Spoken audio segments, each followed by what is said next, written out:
Let's talk about that debate about the size versus Stroud. That's what we should say. It's size versus Stroud is a way to think about it. If this has been a discussion throughout the NFL history, it continues to be one. Here is Frank Reich when he's asked about how they weigh these kinds of things when evaluating a quarterback. If there's 10 categories that you look at in a quarterback, or any player for that matter, the real question is not how to evaluate each of those categories. That's part of the question. A big part of the question is how much are you going to weight each of those categories. So they're all a factor. Everything's a factor, but ultimately it really comes down to being a playmaker. Being a guy who can make plays all over the field, and that happens a lot of different ways. You weigh that stature piece of it. Yeah, that would be like giving the proprietary formula for Kentucky Fried Chicken, right? I'm sorry. I don't know why that just came out like that. Not that I want to put my evaluation of quarterbacks, on that level of, no, but that's what's unique about every club, right? We all weight it slightly different. We all weight it slightly different, and so just excited to dig into these guys. Frank has been, look, he's been cool. Look, he's so nice. He apologizes when he doesn't even say anything wrong. He's like, oh, I'm sorry. I wasn't trying to be a smart ass. And you're like, well, that's actually a great way of describing it. You don't give away the secret sauce, baby. Yeah. You're not going to show your hand right now. We can't show our hand. Thomas Davis, thanks for doing that magic, the sleight of hand for us, baby. Look, can we just go ahead and play the one with David Newton? Because, dude, you want to hear it? Yeah, dude, listen, you have to give credit to Dave Newton. He wins. Whether you love him or hate him, he always produces the best soundbite of every single press conference, dude. I'm on your team, Tony. He knows what he's doing. Yeah, you think Frank Reich has been winning these press conferences? David Newton remains undefeated. How many of the 4 quarterbacks you guys have targeted are you comfortable with that could be the guy? Like, really? You said, like, really? That's a funny question.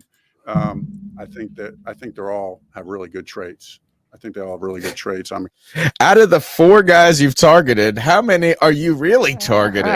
Who is the guy? David Newton, once again, asking the heavy-hitting questions, bro. Mm-hmm. You guys play him, think he's a fool? He's playing all of y'all. That's hilarious, man. Dude, how do you not love David Newton at this point? Dude, even if you don't like his questions or you don't like his antics, dude, the fact that we get moments like those, it makes every press conference a can't miss press conference. He's undefeated. You don't know what he's going to say. And dude, you know what? I think the people in the staff and on the team, I think they like it. I think they like him. Who doesn't? Oh, I think what? There's plenty of people out there who would put him on the category of people that they don't want asking questions. He's invincible, bro. He is invincible. Do you know how many times people try to get this dude fired? They tag ESPN. They do all of this. David Newton ain't going nowhere. This dude gets more clicks than anybody. Sure. He's the man, dude. By the way, we've had David Newton on the podcast before. We're definitely going to try and get him on again. And dude, he was cool answering every single question that we asked him. Like, every single thing. So shout out to Dave Newton. He's awesome. Did you have another clip that you wanted to play, Tony? No, that's it for right now. I want to kind of keep moving through the show. We're doing a great pace right here. I want to remind everybody that the number is 252-228-5098. We want to get your thoughts on this. We've got a lot more to cover. We've got to talk about Cam Newton still. We've got news around the NFL, but we got to get some calls in here, Cody.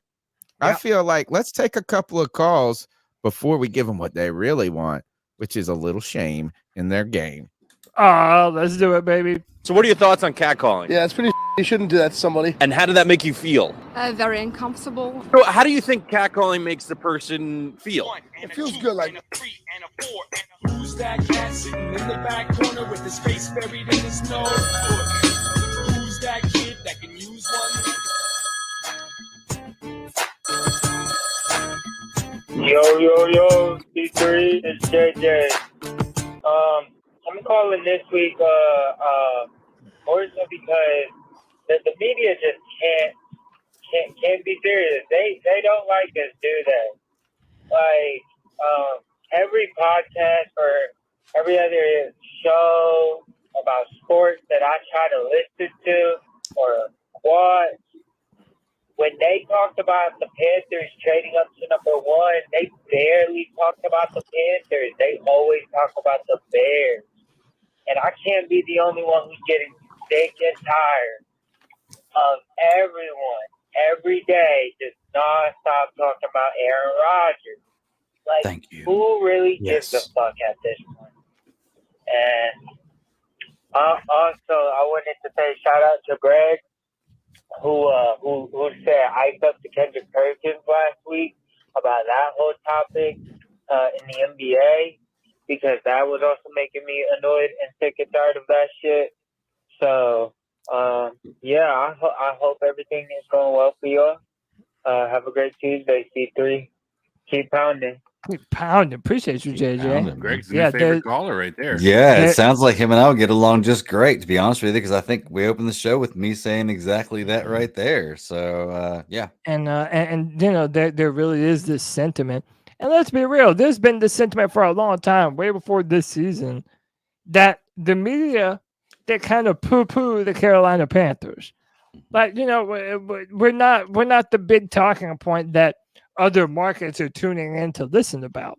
Maybe now because we're picking number 1, but it does just seem like the mainstream media outlets, like, they just have this air of disrespect towards the Carolina Panthers. Right. I don't know. Maybe we're jaded. Maybe we're seeing things that don't exist. But so many Panther fans feel like we're just disrespected by the mainstream media, dude. It's sickening. Wow. Once again, I do believe this is a story written up. I believe the NFL has teams they push that they want to move forward every year, but you can't control everything. And there's always a team that comes out that's not really, very prominent in the media before the season starts. So maybe Carolina is meant to be that team. But, I know when we traded for number 1, I couldn't wait till that Monday to get to hear NFL shows that came out that Monday to talk about Carolina trading number 1. And all they talked about was Chicago. Yep. And how Carolina lost. And then through everything we picked up throughout the rest of the week, all I've heard about is other signings everywhere else. I haven't heard anybody talk about Sanders coming to Carolina. Nobody's talking about Thielen. Nobody's talking about Bozeman. Nobody is talking about Carolina stuff in the media. But that's okay, because usually when that happens, we come in we're and pretty have a good good season. Yeah, we're pretty good. Yeah. I think the thing that just I think what's irritated, I won't say irritated about me. I'm just I don't even look at the national media hardly at all anymore. I go to YouTube for even my political news, it feels like, and getting involved with people that I learned maybe start to trust, or I watch for other different reasons because I don't trust them. But I think the thing that's just driven me crazy about this whole damn thing, from fans to not our fans, but other fan bases and that national media narrative, is that we overpaid for this number 1 pick. And I just don't understand that argument. And that's where I think what Greg is saying, what JJ is saying, does really have some validity in this case, because if this is San Francisco trading up to 3 and whatever the hell they had to offer for Trey Lance, brilliant. Planning ahead, right? I mean, like, the other people, this was not an expensive deal to move from 9 to 1 as quickly as we did. Mm-hmm. And the fact that they turn it to questions like, did the Bears fleece the Carolina Panthers, this and that, that's irritating, CK. Dude, I expressed disinterest of that, pretty early on. Busting with the boys. They had this tweet that they put out, and honestly, kudos to them. And I put this out in my tweet. Like, it's a marketing thing, right? You're out there. Who are you going to cater your market to? The Carolina Panthers, or are you going to cater it to the Chicago Bears? Well, of course, you're going to focus on the Chicago Bears being the winner of that trade, because they're going to be the ones flocking to your podcast, right? So at the end of the day, they're probably winning because their subscriber count is going up, because the Bears fans are like wanting to hear more about how they think that they just fleeced the Carolina Panthers for this trade. When in all reality, just like literally days, if not weeks before this trade, Bears fans were 100% confident if they were going to trade with the Panthers, they were getting 3 first-round draft picks, DJ Moore, Brian Burns, and every draft pick we have this year, right? And it wasn't the case. Like, it just wasn't even coming close to that type of a compensation. But yet, here we are. We're the ones that got fleeced in this entire thing, where now we're going to be potentially getting our franchise quarterback. Did we pay more than I think many of us want to have to worry about paying? Sure. But we've also been without a quarterback for 5 years, right? If we get a quarterback, as Cody has said multiple times when it comes to trading away picks for a quarterback, it is absolutely irrelevant how many picks we've traded away to get the guy. If he turns out to be the guy, we're not going to look back at this moment and say, man, I wish I had those picks back. Yeah, absolutely. This was And, way less riskier, Cody, than the Browns giving everything in the world for Deshaun Watson with all the money. People have shown the hesitation with Lamar Jackson.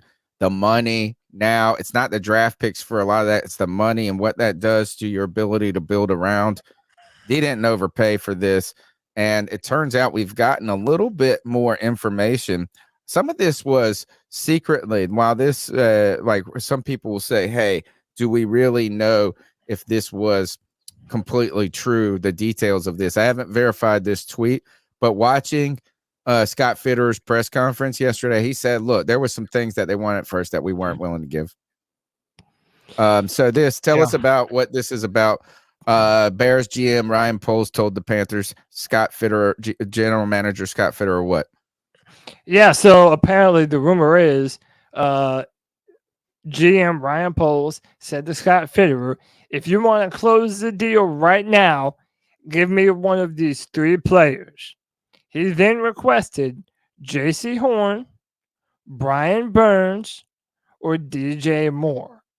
And the question they pose is, did the Bears fleece the Panthers? And no, I'm sorry, C-Dog, I got to disagree with you, bro. But no, I think we fleeced them. Look, man, I love me some DJ Moore, and I am so incredibly grateful for every single thing that DJ has done as a Carolina Panther in his time here. But let's be real, man, we barely ever had winning seasons with DJ Moore. And if you want to go through defensive end, cornerback, or wide receiver, I'm sorry, but wide receiver is by far the easiest of those 3 positions to refill and recoup. There is no way that we could have gotten rid of Brian Burns or that we could have gotten rid of J.C. Horn and had any chance to replace them in a short, meaningful time period. There was just no way possible. Whereas, I mean, hopefully we'll be able to accommodate the missing DJ Moore much sooner than we ever would have been able to accommodate missing Brian Burns or J.C. Horn. The fact that we essentially only gave up 1 first-round pick next year to be drafting number 1 overall, I'm sorry, there was no way for Fitterer to finesse this draft better than he did. I think that the Panthers clearly got the best of this trade, and I'm not just being a homer biased Panther fan. Yeah, I love it. I think, yeah. And I agree is that look, is the only reason people could say J.C. Horn is a guy they'd rather give up is just because he's had injuries in throughout his career already. But at every moment, he's shown himself just as elite as DJ has shown himself throughout his career. And it's a lot easier to find a wide receiver that can, that is in the upper echelon of the NFL than it is any of these other players. Just ask the Carolina Panthers, who got DJ Moore at like 16. And while I think DJ Moore is a very good NFL player, I don't think he's definitely not a top 5 NFL receiver in this league. Maybe you can make an argument, I guess, for top 10 productivity with 1,000 yards and bad quarterbacks. A lot of people are going to give a lot of ifs and buts. But you know what? What do you always say, Cody? Ifs and buts. Hey, if my dang, I'm messing up. If my aunt had nuts, she'd be my uncle. And Let's I've been go to- hearing that since I was 10 years old. Let's go to another call. The number's 252-228-5098. 5098. This is our good old friend Panther Pickle and secret friend of G Baby. Hey, this is Panther Pickle. Let me tell you what, boys and girls. If you think you know exactly what the Panthers are doing, you're screwed. You don't. Because the Panthers know absolutely nothing of what the hell they're doing or who they're drafting anyway. They know what they're doing. They just don't know who they're drafting. You know what? This goes right down to the same story that I said yesterday all over Twitter, or earlier this week anyway. One thing is purely evident. That Panther top is split in two. I believe that some folks in that organization, Scott Fitter being one of them, absolutely love Bryce Young. They love his intelligence. They love they love the intelligence he shows on the field and everything about him. But I think the coaching staff, particularly Frank Reich, has always enamored higher, taller quarterbacks. And I believe that is the difference of the two. I do believe there is a contingent in that fan, the coaching staff or the front office somewhere that likes Anthony Richardson. Now, who that pick is going to be, I don't know. I really don't. I don't even think right now they know. But they're in the process of rolling it down. They'll go to every single pro day involving these four quarterbacks. And I think they're only going to go to Will Levis's pro day just to say they showed up to it. But one thing about it, Panther Pickle will always be a Panther fan. You will not see me slamming my door and walking out. I've been with that organization before the organization was an organization, and I damn will be there till the day I die. Let me try. God bless you, and keep pounding. Keep pounding. Great call, Pickle. And hit that damn like button, fool. Come on, man. Hey, Come on, man. Get him. Pickle bringing the fire tonight. Let's go, Panther on, Pickle. man. Let's go back to the conversation of CJ Stroud and Bryce Young. And I'm going to tell you this is I felt like this is each and every week until the draft, somebody was going to be able to make some sort of pitch to me that's going to pick from one player to the other, right? So I'll be CJ Stroud today, and then I'll be Bryce Young tomorrow, and then I'll switch back and forth and back and forth. Yeah. But I've kind of tried to convince myself at first that the reason I like CJ Stroud and maybe was underestimating Bryce Young was because of that comfortableness, that ease that comes with that size versus the risk that comes with the smaller statue. But I tell you, the more and more I listen to CJ Stroud talk, I see, people breaking down his film and discussing him. I don't really believe that my decision, my like for CJ Stroud is based on his size. I think he has the intelligence. I think he has the ability that is comparable, if not arguably, a better than a Bryce Young. And here is Chris Sims on why he is the only quarterback that he believes is tier 1. He's the only quarterback. He's the only quarterback in tier 1. So to Chris Sims, there is a clear number 1 quarterback in this draft class. Yeah. And that quarterback is CJ Stroud, Ohio State. CJ Stroud is beyond blown away from what I've saw. I knew it was good.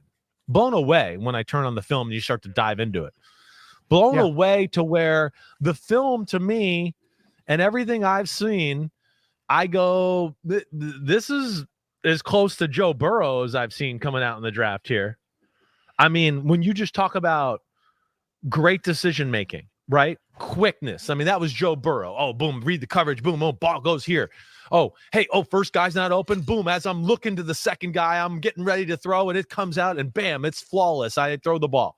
And then when you talk about hitting the bullseye on a consistent basis, CJ Stroud's ability to make high-level throws and just drop the ball in receivers' pockets, hit them in the chest, wherever, it's off the charts good.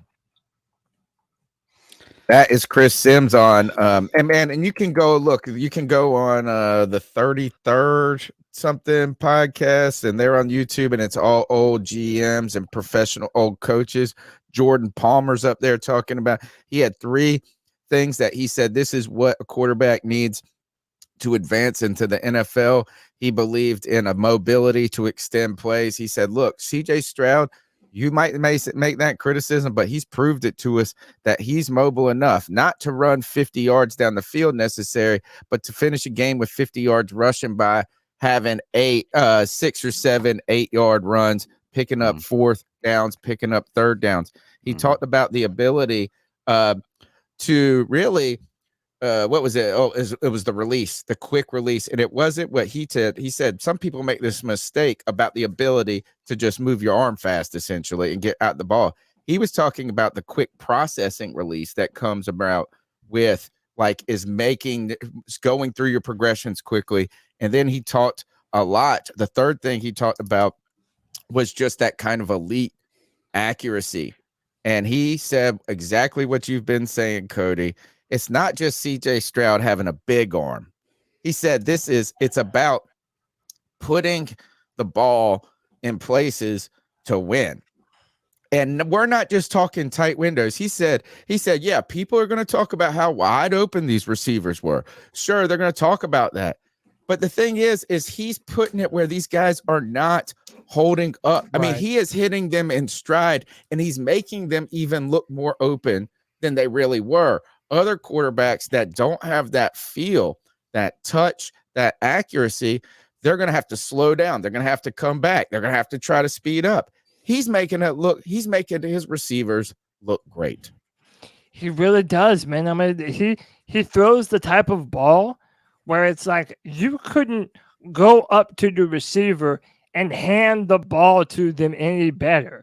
Like, he puts the ball in a spot where the defensive back trying to cover just has no chance of even getting their hand on the football. I've said this multiple times now. Even at the combine, you see CJ Stroud throwing balls with touch, timing, accuracy, and literally, throwing the football before the receivers even go out of the break, with receivers that he's never prepared or ever trained with ever before. I really do. I love CJ Stroud as a prospect. One of the comparisons that you hear a lot for CJ Stroud is Joe Burrow. Well, I'm going to be honest with you guys. I think CJ Stroud has a bigger arm than Joe Burrow. I think he has more drive. I think he has a little more arm talent. And I really do think he has that gamesmanship that you want from a franchise quarterback. Now, you're going to want to see more at the next level, because that Georgia game is really where he had his most complete performance ever. Passing the football, running the football, doing everything required that you want your quarterback to be able to do at the next level. He goes through his progressions incredibly well. He knows leverage. He just understands what to do when the defense gives him a problem. I mean, he's going to have to adjust to the speed of the NFL, but I have no problem with somebody believing that CJ Stroud is the number 1 quarterback in this year's draft. Boom, boom.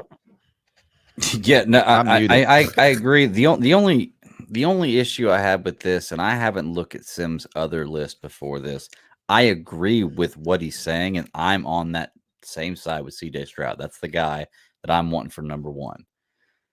I just don't understand how Hendon Hooker and Thompson Robinson move up to this 2 and 4 spot, or 3 and 5. Who's Thompson Robinson? I don't. That's what I'm He saying. played for UCLA. There Where is he at? In the 5 spot, tier 4. He's But see, look right at the number tiers, 5 though. with Levis. Don't look at the numbers. Look at the tiers, right? Tier 1, tier 2, tier 3. So tier 3 is physical attributes, but project, right? Tier 4 is probably who knows what that may be. When it comes to Chris Sims, though, historically, sometimes he's been a little controversial, but he's been kind of, I think the only one that he has been really wrong on is saying Zach Wilson. But also, it doesn't look like that class also at all has really turned out. Who was the best out of Trevor that group? Lawrence, baby. Oh, Trevor Lawrence. Yeah. Is that, but who are some of the guys he's picked in the past that have been big time? And I tell you, this is go listen to him. Chris Sims talk about it, the full thing. He'll do 16 minutes on this. And I got to say, Chris Sims greater than Dan Orlovsky. Yeah. By the way, Dan Orlovsky is another person who does have CJ as his number one quarterback in this year's draft class. So yeah. Go ahead, CK. I was going to say, I think Dan Orlovsky is a more genuine person with his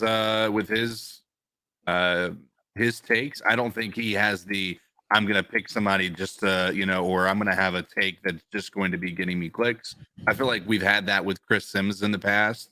Nothing coming off the top of the dome, but I remember, there was a time when Chris Sims did some outlandish stuff that Panthers fans in particular were raising our eyebrows at. But nonetheless, he had Josh Allen ranked ahead of Baker Mayfield and Sam Darnold, which, remember, at the time, that was blasphemy. That was like, what are you even smoking, right? And then he had Justin Herbert ahead of Tua Tagovailoa. So it seems like a lot of his stuff is clickbait, but he has been right a good amount of times. Okay. He was definitely wrong on the Will Levis pick, no doubt about that. Especially Zach Wilson. Zach Wilson. Yeah. Zach Wilson, same thing, right? Will Levis, Zach Wilson. Yeah. But especially putting him over Trevor Lawrence.